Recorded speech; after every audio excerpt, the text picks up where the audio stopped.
What if I told you that there's actual treasure hidden in tragedy? All this time you thought that life was happening to you. Turns out life was actually happening for you. Think back to when you were going through something that was so like you thought it was the end of the world. It may have been something that was very horrible, very traumatic for you. But once you got through it, you survived, and you look back, turns out there was a lesson even in that storm. As I think back to the way that I was raised, being the product of a teen pregnancy, and then having ongoing issues with my own mother. And so I was in this stage to where it was like, oh, it's woe is me. And why doesn't my mother love me the way that I see other mothers and daughters, interacting? And why is it that my father failed to protect me as a child? And why is all this happening? And yes, those are valid, awful things that happen. If you really take time to really get over being stuck in that woe is me, you can really see the lessons from that. You can really see how to grow from that. You can really see how to learn from that versus being the victim of that. Feelings that you feel, you're not alone. But the good news is that 70% of people actually grow stronger after the storm. So you have to decide, do you want to be the 70% or do you want to be the 30? While we are in these storms, things seem unbearable, but we always manage to break free.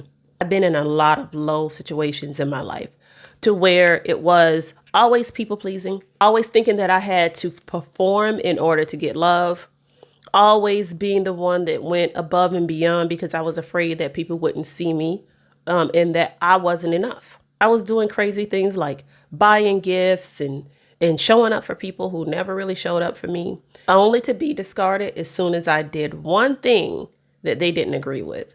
Out of all those years of performing gifts, going above and beyond, it was the one thing. And all of a sudden, none of that hard work and effort meant anything. And when I say one thing, I don't mean one thing like make a mistake. As soon as I made the decision to make a stand that was based on integrity, truth, and facts, it was, who does she think she is? Or, see, I told y'all. See? I was looking at a study on adverse childhood experiences, AECs, and it said that those raised by children or immature parents have a heightened emotional intelligence and intuition as a survival mechanism. For some of us, the highest form of pleasure is not surrounded by gifts or vacation or shopping. It is surrounded by discovering that it's not your responsibility to fix a person, to be worthy of the room that you're standing in, that God gave you everything that you needed and you are whole in just the way that you are. Embrace the tragedy because ultimately those are the things that help to build your character and you don't even realize it.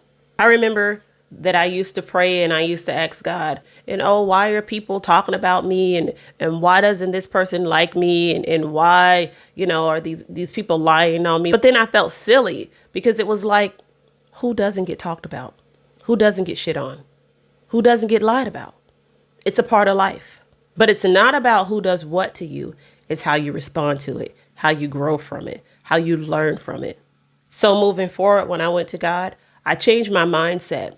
I recall many conversations that I had with God. And one was I asked, why did I have such horrible parents? And his response was, because you wouldn't give up. Why do I always feel like the oddball? And the response was, because there's a calling on your life that only you can carry out. Why does my own mother, biological mother, hate me so?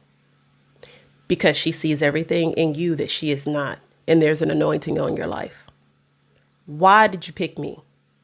Because you kept getting up and wouldn't take no for an answer. There were so many times when I felt like I was alone and that God was not listening to my prayers. I thought that he had forsaken me. In my situation, that quiet was kind of like a test to see, okay, I'm going to get quiet and see if she still believes. I'm going to get quiet and see that even if she can't hear me, even if she can't see, even if she can't smell, taste, touch, none of the five senses work with me, I'm going to still see that she believes. Even in the storm, even when it's not going her way, I'm going to see. And I'm going to show up right at the end when she thinks that I've given up on her. And a lot of times we throw in the towel too soon. So I developed this space because not everyone was built into a family of toxic dynamics. But for those that do need the support, I want you to know that I see you. You're not alone. And this is a journey. And sometimes that journey can feel lonely, but you are not alone in how you think and how you feel. You just need to be connected to the right resources in order to enhance your spiritual growth, in order to connect with the power that is within you. So that way you can walk into your destiny with all the promises that God has for you. But this is not an easy journey. Life is not easy. It's not meant to be. And so I challenge you to rise up, choose yourself, and do the work and walk into your destiny. If you like this video, you can find the full video on YouTube at Birth Family Not My Family.